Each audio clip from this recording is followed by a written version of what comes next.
Good morning dear student. देखिए student, आज मैं आपको इस वीडियो में मीनिंग ऑफ स्टॉक यानी कि स्कंद का अर्थ ये बताने जा रहा हूँ कि स्टॉक होता क्या है। लास्ट वीडियो में मैंने आपको टाइप्स ऑफ शेयर कैपिटल ये टॉपिक कंप्लीट किया था, तो देखेंगे आज स्टॉक को मैं एक्सप्लेन कर रहा हूँ।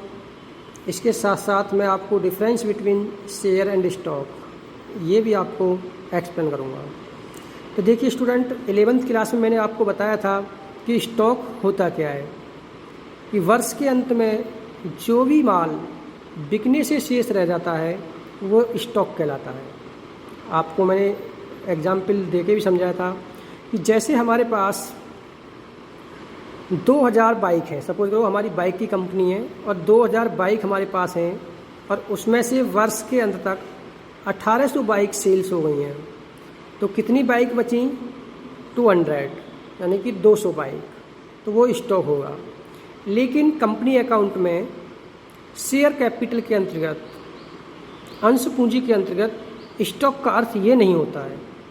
इसमें स्टॉक का अर्थ होता क्या है ये आप समझेंगे। जो क्वेश्चन आप जो कंपनी अकाउंट के अंतर्गत अंश पूंजी का जो चैप्टर होता है या जो टॉपिक होता है अंश के साथ, उसमें स्टॉक का मीन्स चेंज हो जाता है, तो वो आप सुनेंगे अभी।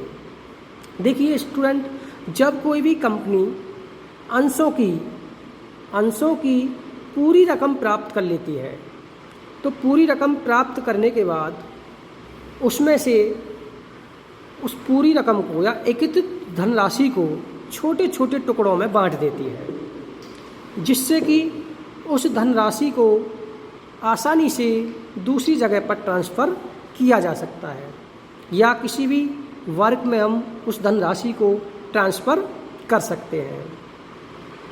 तो समझ में आया स्टूडेंट?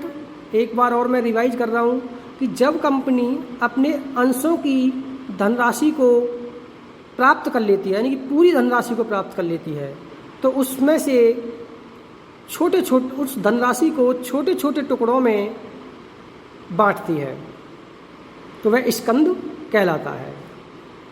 देखिए इस प्रकार प्रत्येक स्कंद अंश होता है, प्रत्येक स्टॉक अंश होता है, लेकिन प्रत्येक अंश स्कंद नहीं होता है। तो ये था आपका मीनिंग ऑफ स्टॉक।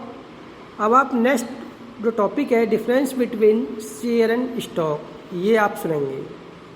शेयर मैंने आपको पूरी तरीके से शेयर लास्ट वीडियो में एक्सप्लेन किया था कि शेयर होता क्या है, और स्टॉक मैंने आपको अभी बताया है।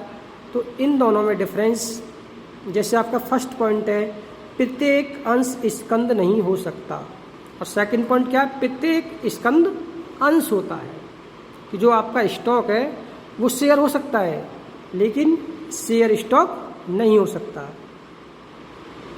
सेकंड पॉइंट, इस पर क्रम संख्या पड़ी होती है, शेयर पर एक नंबर पड़ा होता है 1 1 2 3 4 इस तरीके से, लेकिन स्टॉक पर कोई भी क्रम संख्या नहीं होती है। थर्ड पॉइंट, इसका आंशिक हस्तांतरण नहीं किया जा सकता, शेयर का आंशिक हस्तांतरण नहीं किया जा सकता। यानी जैसे एक शेयर है 100 रुपये का है, तो उसको हम हाफ या 25% या 70% इस तरीक़ा से ट्रांसफ़र नहीं कर सकते, जबकि स्टॉक का आंशिक हस्तांतरण किया जा सकता है।